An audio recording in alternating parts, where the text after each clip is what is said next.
জামালপুরের বকশীগঞ্জে ঘণ্টার পর ঘণ্টা লোডশেডিং এর কারণ খুঁজতে গিয়ে উঠে এসেছে স্থানীয় পল্লী বিদ্যুৎ অফিসের বিরুদ্ধে নানান অনিয়মের অভিযোগ। ভুক্তভোগীরা জানান, পল্লী বিদ্যুৎ অফিসে মোটা অঙ্কের টাকা দিয়েও পাননি বৈদ্যুতিক সংযোগ।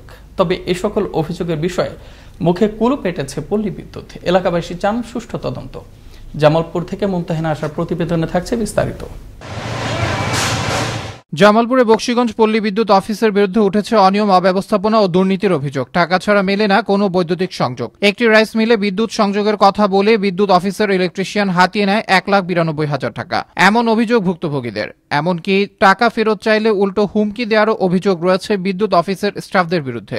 সুমন ডিজাম স্যার এরা কিন্তু মনে হয় যে টাকা খাইতে পারে না, দেখি এই জন্য ওরে এইসব কথা আর কি বলে, আরো এবং বড় বড় হুমকি দেয় আর কি। ইলেকট্রিশিয়ান সুমন তো এই টাকাটা নেওয়ার পর আমার কাজ করে দিতেছে না।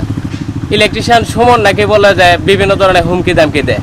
শুধু তাই নয়, বিদ্যুৎ লাইন সংযোগের আবেদন পাশ হলেও বকশীগঞ্জ পল্লী বিদ্যুৎ অফিসের ডিজিএম দেখা করতে বলে ইলেকট্রিশিয়ান সুমনের সাথে, আর সুমন দাবি করে বিভিন্ন অঙ্কের টাকা। এমনকি এসব অন্যায়ের বিরুদ্ধে অভিযোগ করা হলেও অভিযোগ তুলে নিতেও আসে বিভিন্ন হুমকি ধমকি। ৫০,০০০ টাকা নিয়ে আসার পরে ধানোয়া কামালপুর প্রবীণ মাস্টারের বাড়িতে গেলে তোমার লাইনটা পুরো কথা আছে। সুমনের সঙ্গে আমার কন্ট্যাক্ট ছিল ২,১০,০০০ টাকা।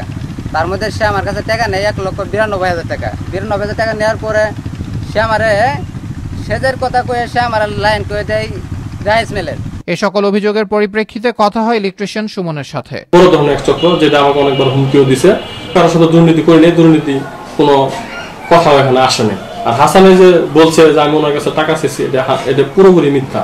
এদিকে এলাকার সাধারণ মানুষ অভিযুক্ত সুমন ও মেহেদীকে পল্লী বিদ্যুতের বেতনভুক্ত কর্মচারী হিসেবে জানলেও ডিজিএম এর ভাষ্যমতে তারা পল্লী বিদ্যুতের বেতনভুক্ত কর্মচারী নয়। আর তার বিরুদ্ধে আনিত অভিযোগের বিষয়ে মুখ খুলেননি তিনি। অসৎ ইলেকট্রিশিয়ান যদি কেউ থেকে থাকে, আমার স্পষ্ট কথা, অসৎ কারো কেউ আমার এখানে প্রশ্রয় পায় না, পাবে না।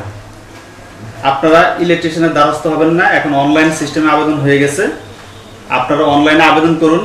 আপনার মোবাইলে মেসেজ চলে যাবে কয় টাকা আপনাকে জমা দিতে হবে, অনলাইনে সেই টাকা জমা দিবেন। কাজে এখানে প্রতারিত হওয়ার কিছু নাই, জাস্ট আপনাকে একটু সচেতন হতে হবে। তদন্তের মাধ্যমে দুর্নীতিগ্রস্ত প্রমাণ হলে বিচার দাবি করেন এ স্থানীয় রাজনৈতিক নেতা। যদি এরকম ধরনের কোনো জায়গায় প্রমাণ থেকে থাকে যে সে দুর্নীতির সাথে জড়িত, দেশের প্রচলিত আইনের মাধ্যমে তার বিচার করা হোক এবং তার বিচার দাবি আমরাও করি।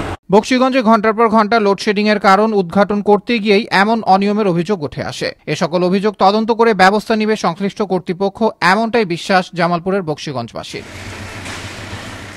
আবরার আহমেদ মাহি, আনন্দ টিভি, ন্যাশনাল ডেস্ক।